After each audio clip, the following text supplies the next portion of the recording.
സ്നേഹം നിറഞ്ഞവര്, ഇന്നത്തെ രണ്ടാം ശനിയാഴ്ചയുള്ള നമ്മുടെ പണ്ടേ കൺവെൻഷനിലേക്ക് കടന്നു വന്ന എല്ലാവരെയും വളരെ സ്നേഹത്തോടെ സ്വാഗതം ചെയ്യുകയാണ്. അതോടൊപ്പം ഇന്ന് നമുക്ക് വേണ്ടി ദിവ്യബലി അർപ്പിച്ചുകൊണ്ട് നമ്മുടെ നിയോഗങ്ങളെല്ലാം തമ്പുരാന്റെ സന്നിധിയിലേക്ക് എത്തിച്ചുകൊണ്ട് പ്രാർത്ഥിക്കുന്നത് ബഹുമാനപ്പെട്ട തോമസ് കപ്പലുമാക്കൽ അച്ഛനാണ്. നമ്മുടെ ഈ ധ്യാന കേന്ദ്രത്തോട് ഏറ്റവും അടുത്ത് എല്ലാ കാര്യങ്ങളിലും ഞങ്ങളെ സഹായിച്ചുകൊണ്ട് ഞങ്ങളോടൊപ്പമുള്ള അച്ഛനാണ്. ഇവിടെ അടുത്ത് തന്നെയാണ് അച്ഛൻ്റെ ആശ്രമം, OCD സഭാംഗമാണ്. അപ്പോൾ അച്ഛനെ ഏറ്റവും സ്നേഹത്തോടെ സ്വാഗതം ചെയ്യുകയാണ്. അതോടൊപ്പം ഇന്നത്തെ ഈ ദിവ്യബലിയിൽ നമുക്ക് വളരെ പ്രത്യേകമായിട്ട് നമ്മുടെ ജീവിതത്തിലെ എല്ലാ ആവശ്യങ്ങളെയും സമർപ്പിക്കാം. വളരെ പ്രത്യേകിച്ച് ഉദ്ദേശകാര്യം സാധിക്കുവാനായിട്ട് പ്രാർത്ഥിക്കുന്ന ലക്ഷ്മി അമ്മ, ജന്മദിനം ആചരിക്കുന്ന ജോബിത അമ്പലത്തറ, വിവാഹദിനം ആഘോഷിക്കുന്ന അനു ജോസഫ് കിഴക്കേതണ്ടത്തിന്, രോഗസൗഖ്യത്തിനായിട്ട് പ്രാർത്ഥിക്കുന്ന ജെയിംസ് ഐക്യ, ജന്മദിനം ആഘോഷിക്കുന്ന അതുല്യ തൊണ്ടിപ്പറമ്പ്, വിവാഹത്തെ സമർപ്പിച്ച് പ്രാർത്ഥിക്കുന്ന ലിജോ വിറ്റ്നി, സ്ഥലം വിൽപ്പനയ്ക്കും വീട് പണി പൂർത്തിയാകുവാനും ഒക്കെ ആയിട്ട് പ്രാർത്ഥിക്കുന്ന ബാബു വാഴവേലിക്കകത്ത്, രോഗസൗഖ്യത്തിനായിട്ട് പ്രാർത്ഥിക്കുന്ന ജോൺസൺ ഇടയാല്, രോഗസൗഖ്യത്തിനായിട്ട് പ്രാർത്ഥിക്കുന്ന ഭാവനൻ ഫാമിലി, അതുപോലെ തന്നെ രോഗശാന്തിക്ക് വേണ്ടി പ്രാർത്ഥിക്കുന്ന ജോസഫ് തറപ്പേൽ എന്നിവരെ നമുക്ക് വളരെ പ്രത്യേകിച്ച് ഓർക്കാം. അതോടൊപ്പം നമുക്ക് വേണ്ടി ഇന്ന് നേർച്ച ഭക്ഷണം ഒരുക്കിയിരിക്കുക രാജു ചെമ്പോടിക്കലും ഫാമിലിയും, അതോടൊപ്പം തന്നെ വിവാഹം നടന്നതിന് നന്ദി പറഞ്ഞുകൊണ്ട് പ്രാർത്ഥിക്കുന്ന ഒരു കുടുംബവുമാണ്. നമുക്ക് അവരെയും തമ്പുരാന്റെ സന്നിധിയിലേക്ക് നമുക്ക് പൂർണ്ണമായിട്ട് സമർപ്പിക്കാം. 65-ാം സങ്കീർത്തനം 4-ാം പ്രകാരം വായിക്കുന്നുണ്ട്. അവിടുത്തെ അങ്കണത്തിൽ വസിക്കുവാൻ അവിടെ നിന്ന് തിരഞ്ഞെടുത്തു കൊണ്ടുവന്നവർ ഭാഗ്യവാന്മാരെന്ന്. തമ്പുരാന്റെ കൂടെ ആയിരിക്കുവാനായിട്ട് ഈശോ പ്രത്യേകമായിട്ട് നമ്മെ തിരഞ്ഞെടുത്ത് ഈ ദേവാലയത്തിലേക്ക് കൂട്ടിക്കൊണ്ടുവന്നിരിക്കുകയാണ്. ഈ വിശുദ്ധ ബലിയിലൂടെ നല്ല ദൈവം നമ്മുടെ ജീവിതത്തിലേക്ക് കടന്നു വരികയാണ്. ഇത്ര വലിയൊരു ഭാഗ്യം നമ്മുടെ ജീവിതത്തിൽ വേറെയില്ല. നാം സ്നേഹിക്കുന്ന നമ്മുടെ തമ്പുരാൻ വിശുദ്ധ ബലിയിലൂടെ നമ്മുടെ ജീവിതത്തിലേക്ക് കടന്നു വരുന്നു. നമുക്ക് ഈ ബലിയിൽ ഏറെ ഭക്തിയോടുകൂടി ആ തമ്പുരാനോട് ചേർന്നായിരിക്കാം. ഹൃദയം തുറന്ന് ദൈവത്തെ ആരാധിക്കാം, അവനെ സ്തുതിക്കാം, നൽകിയ കൃപകൾക്ക് ആത്മാർത്ഥമായി നന്ദി പറയാം. ഒപ്പം ആവശ്യമുള്ള കാര്യങ്ങൾക്ക് വേണ്ടി തമ്പുരാന്റെ മുമ്പിൽ ഏറെ കരുണാപൂർവ്വം നമുക്ക് പ്രാർത്ഥിച്ചുകൊണ്ട് ഈ പരിശുദ്ധ ബലി നമുക്ക് ഒരുമിച്ച് ഈശോയ്ക്ക് അർപ്പിക്കാം. പിതാവിന്റെയും പുത്രന്റെയും പരിശുദ്ധാത്മാവിന്റെയും നാമത്തിൽ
സർവോഗത്തിൽ സർവേശ്വര സ്തുതിഗീതം.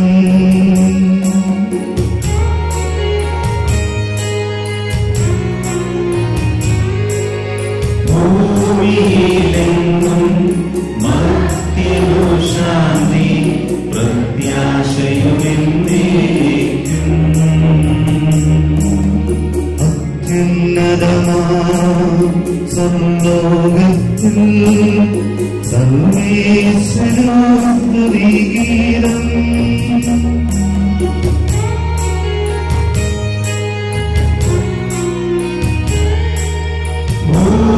ഭൂമിയിലെങ്ങും മർത്യനു ശാന്തി പ്രത്യാശയുമെന്നേക്കും. അത്യുന്നതമാം സർവ്വലോകത്തിൽ സർവേശ്വരനു സ്തുതിഗീതം.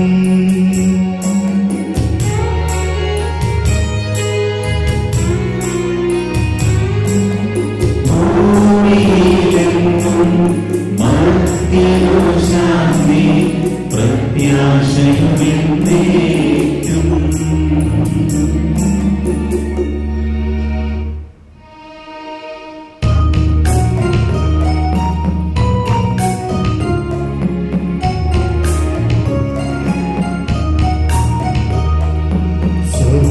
സ്വർഗ്ഗസ്ഥിരനാം താരാവിൻ നാമം പൂജിതമാകണമേ. നിൻ രാജ്യം വന്നിടണമേ. പരിശുദ്ധൻ നീ പരിശുദ്ധൻ.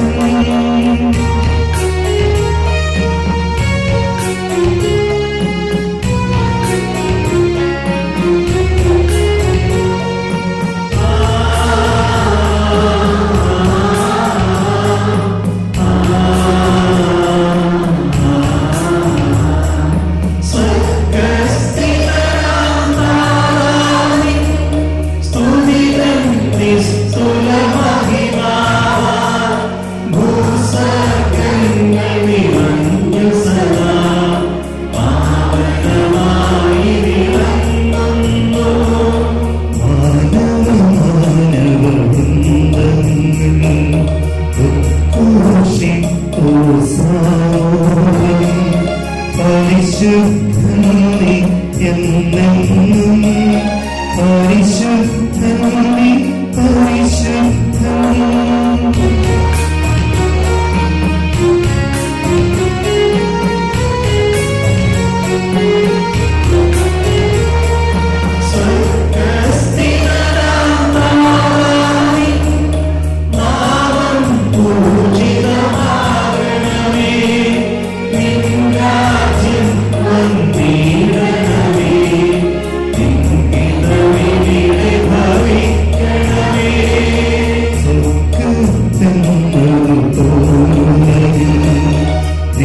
ചിത്തം നിറവേറണമേ. ആവശ്യമാം ആഹാരം ഞങ്ങൾ തിന്നരുളിയിടണമേ.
രാജ്യം ശക്തി മഹത്വങ്ങൾ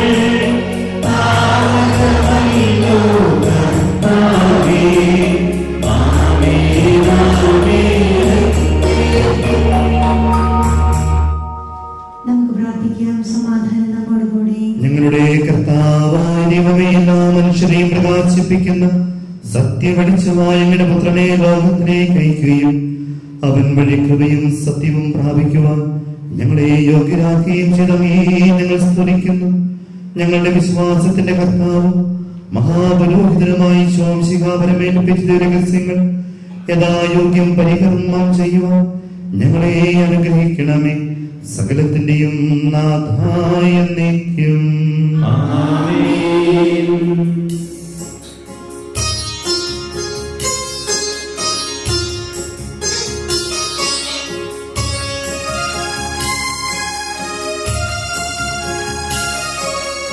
കർത്താവേ മമ രാജാവേ, പാടും നിൻ പുകഴ്ന്നും ഞാൻ സകലേശാനിൻ തിരുനാമം വാഴ്ത്തിയിടും ഞാൻ അനവരതം.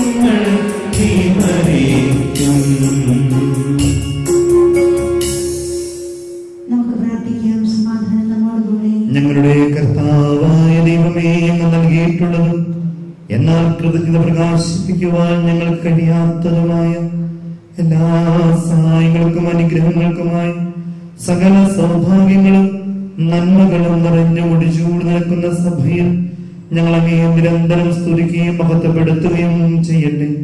അങ്ങ് സകലത്തിന്റെയും നാഥനും സൃഷ്ടാവുമാകുന്നു. പിതാവും പുത്രനും പരിശുദ്ധാത്മാവുമായ സർവേശ്വരായ എന്നേക്കും.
എന്റെ കർത്താവേ, അങ്ങ് സത്യമായും ഞങ്ങളുടെ ശരീരങ്ങളെ അർപ്പിക്കുന്നവനും ആത്മാക്കളെ രക്ഷിക്കുന്നവനും ജീവനെ നിത്യം പരിപാലിക്കുന്നവനുമാകുന്നു.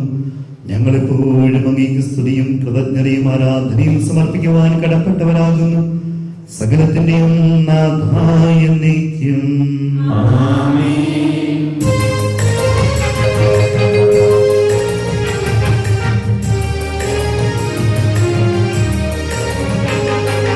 ശബ്ദമുയർത്തി പാടിടുവിൻ, സർവ്വരുമൊന്നായി പാടിടുവിൻ.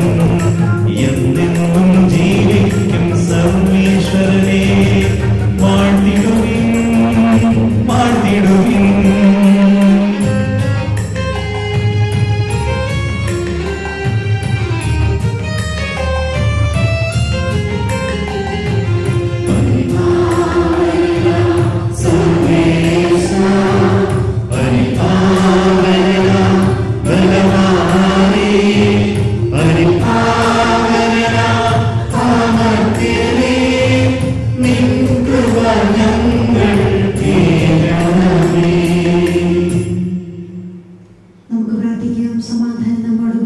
വിശുദ്ധരിൽ സംപ്രീതനായി വസിക്കുന്ന പരിശുദ്ധനും സ്ഥിരകനും ബലവാദമർത്തനുമായ കർത്താവേ, അങ്ങയുടെ സ്വഭാവത്തിനൊത്തവിധം എപ്പോഴും ഞങ്ങളെ കടാക്ഷിക്കുകയും അനുഗ്രഹിക്കുകയും ഞങ്ങളോട് കരുണ കാണിക്കുകയും ചെയ്യണമേ.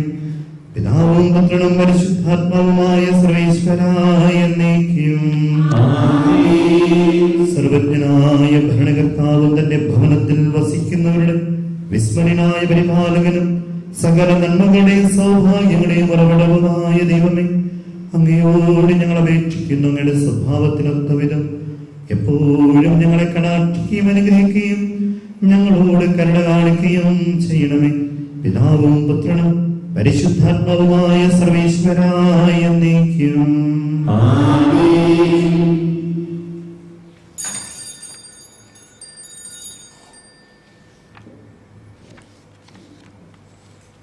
സഹോദരരെ, പൗലോസ് ശ്ലീഹ റോമായിലെ സഭയ്ക്ക് എഴുതിയ ലേഖനം.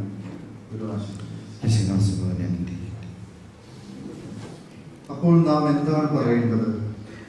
നീതി അന്വേഷിച്ച് പോകാതിരുന്ന ജനത നീതി, അതായത് വിശ്വാസത്തിലുള്ള നീതി പ്രാപിച്ചു എന്ന് തന്നെ.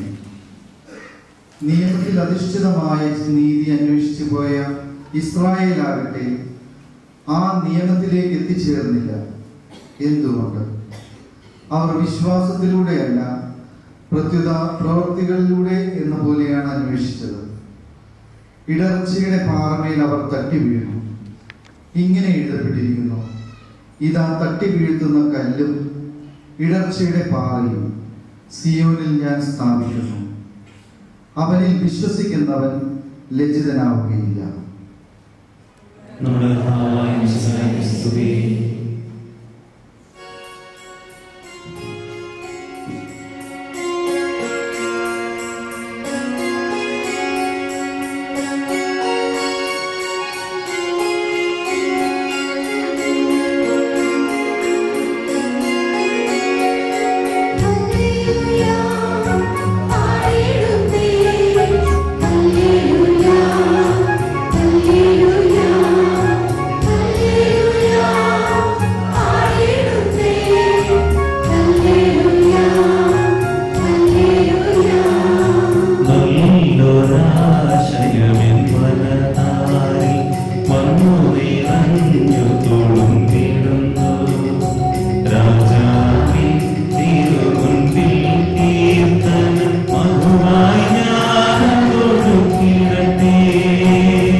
സമാധാനം നിങ്ങളോട് കൂടെ. വിശുദ്ധ യോഹന്നാൻ അറിയിച്ച അവരുടെ കർത്താവ് മിശിഹായുടെ പരിശുദ്ധ സുവിശേഷം. അധ്യായം 21 1 മുതലുള്ള തിരുവചനങ്ങൾ. ഇതിനുശേഷം യേശു തിബേരിയസ് കടൽത്തീരത്ത് വെച്ച് ശിഷ്യന്മാർക്ക് വീണ്ടും തന്നെ തന്നെ വെളിപ്പെടുത്തി.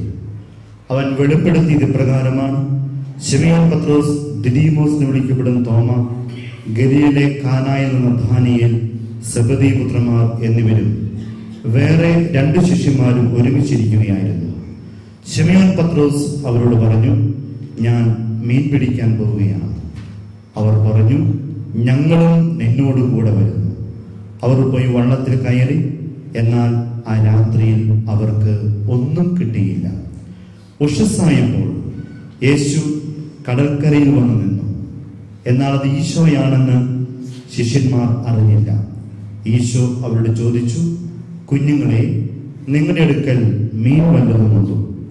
ഇല്ല എന്ന് അവർ ഉത്തരം പറഞ്ഞു. അവൻ പറഞ്ഞു, വള്ളത്തിന്റെ വലതുവശത്തേക്ക് വലയിടുക, അപ്പോൾ നിങ്ങൾക്ക് കിട്ടും. വലയിലകപ്പെട്ട മത്സ്യത്തിന്റെ ആധിക്യ നിമിത്തം അത് വലിച്ചു കയറ്റാൻ അവർക്ക് കഴിഞ്ഞില്ല. ഈശോ സ്നേഹിച്ച ശിഷ്യൻ പത്രോസിനോട് പറഞ്ഞു, അത് കർത്താവാണ്. അത് കർത്താവാണെന്ന് കേട്ടപ്പോൾ ശിമോൻ പത്രോസ് താൻ വിവസ്ത്രനായതുകൊണ്ട് പുറംകുപ്പായം എടുത്ത് ധരിച്ച് കടലിലേക്ക് ചാടി. എന്നാൽ മറ്റു ശിഷ്യന്മാർ മീൻ നിറഞ്ഞ വലയും വലിച്ചുകൊണ്ട് വള്ളത്തിൽ തന്നെ വന്നു. അവർ കരയിൽ നിന്നും ഏകദേശം 200 മുഴത്തിലധികം അകലെയല്ലായിരുന്നു. കരക്കിറങ്ങിയപ്പോൾ കനൽ കൂട്ടിയിരിക്കുന്നതും അതിൽ മീൻ വെച്ചിരിക്കുന്നതും അപ്പവും അവർ കണ്ടു. ഈശോ അവരോട് പറഞ്ഞു, നിങ്ങൾ ഇപ്പോൾ പിടിച്ച മത്സ്യത്തിൽ കുറെ കൊണ്ടുവരുവിൻ. ഉടനെ ശിമോൻ പത്രോസ് വള്ളത്തിൽ കയറി വലിയ മത്സ്യങ്ങൾ കൊണ്ട് നിറഞ്ഞ വല വലിച്ച് കരയ്ക്ക് കയറ്റി. അതിൽ 153 മത്സ്യമുണ്ടായിരുന്നു. ഇത്രയധികം ഉണ്ടായിരുന്നിട്ടും വല കീറിയില്ല. ഈശോ അവരോട് പറഞ്ഞു, വന്ന് പ്രാതൽ കഴിക്കുവിൻ. ശിഷ്യന്മാരിൽ ആരും അവനോട് നീ ആരാണ് എന്ന് ചോദിക്കാൻ മുതിർന്നില്ല. അത് കർത്താവാണെന്ന് അവർ അറിഞ്ഞിരുന്നു. ഈശോ വന്ന് അപ്പമെടുത്ത് അവർ കൊടുത്തു. അതുപോലെ തന്നെ മത്സ്യവും. ഈശോ മരിച്ചവരിൽ നിന്നും ഉയർപ്പിക്കപ്പെട്ട ശേഷം ശിഷ്യന്മാർക്ക് പ്രതിഷ്ഠപ്പെടുന്നത് ഇത് 3-ാം പ്രാവശ്യമാണ്. നമ്മുടെ കർത്താവായ യേശുക്രിസ്തുവേ